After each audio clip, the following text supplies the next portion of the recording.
Hi there, my name is Jola-Grace Emmanuel and this is Belle Moment. And today I want to talk about owning our mistakes. Now I'm going to start with the analogy that I came across a while ago about a guy that wanted to get himself a puppy. This guy was a dog lover. So he goes to the pet shop and he tells them, okay, I want this particular kind of breed. This is the dog I want, blah, blah, blah.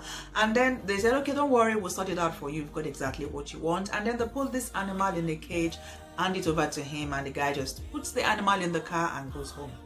And then on getting home, the guy tries to, feed the animal, and he sort of like, oh, why is this animal, it doesn't particularly look like a dog, but oh, well, maybe because it's still a baby, let me give it a few days.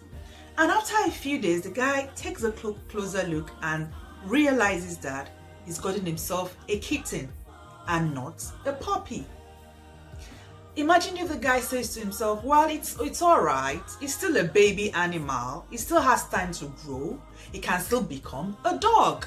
And besides, I've heard a lot of motivational speeches, motivational talks. I can believe it. I can speak it. And I know it will happen. This kitten will grow up to become a dog because I believe it. I know what you're thinking. Come on. Yeah, come on. But the truth of the matter is sometimes we are like that. Humans, we are prone to mistakes. But oftentimes when we make mistakes, we sometimes don't accept our mistakes. We sometimes live in denial. We sometimes tell ourselves, oh no, this didn't happen.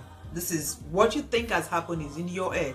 Now I'm going to read to us a quote from Ben Carpenter. It says, refusing to own your mistakes doesn't make you seem more competent. It reveals cowardice, callousness, and untrustworthiness.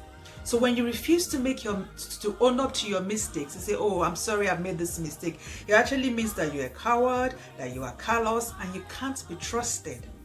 Because when you make mistakes and you own up to your mistakes, it helps you to grow. It helps you to be a better person. It helps you, for instance, that guy, he probably just got the cage and just didn't check it and just put it into the car and drove home straight. Next time he'll tell himself, okay, I need to pay attention to details. I need to be more patient. I need to, check whatever I've gotten to make sure that is what I actually ordered for. But him going back home and saying to himself, oh no, it's going to grow up to become a dog, is living in denial. And he's never going to learn patience. He's never going to learn attention to details. Everything is supposed to learn through that experience. He wouldn't learn it and he wouldn't be able to grow. I mean, just take for instance, if I decide that, okay, I want to go to Australia and I get to the airport, do all the necessary I need to do, and then I just get on the plane. And then I realize after I've boarded and the plane has taken off that this plane is going to Chicago. And I'm like, okay, I didn't even know how this happened. I'm supposed to be going to Sydney, Australia, and I'm in a plane going to Chicago in the United States of America. Imagine if I start to bind and loose and prophesy and declare and speak to that plane and say, pilot, I command you to begin to take this plane to Sydney, Australia. That is where my destination, that is where my destination is. That is where I'm supposed to be going, Sydney, Australia. Even though you say you're going to Chicago, I have faith and I believe that this plane will go to Sydney, Australia. I know.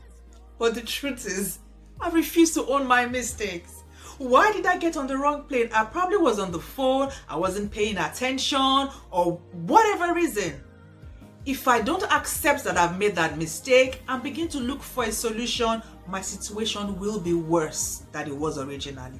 So it's important for us to begin to, as we move on in our lives, Apostle Paul said one thing that I really like. He says, but this one thing I do, forgetting the things that are behind, I look forward to what is ahead. Yesterday is gone. Your mistake means it is in your past. When you call something a mistake, it means it happened in the past. So you have to put it behind you.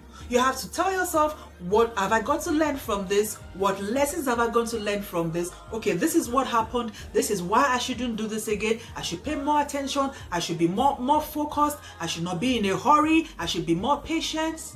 There is always a lesson in our mistake. When we own our mistake, when we acknowledge it, when we say we are sorry to whoever we need to say we are sorry to, we'll be able to move ahead. It shows maturity. It shows that we are growing. We'll be able to move forward to the great things that lies ahead of us.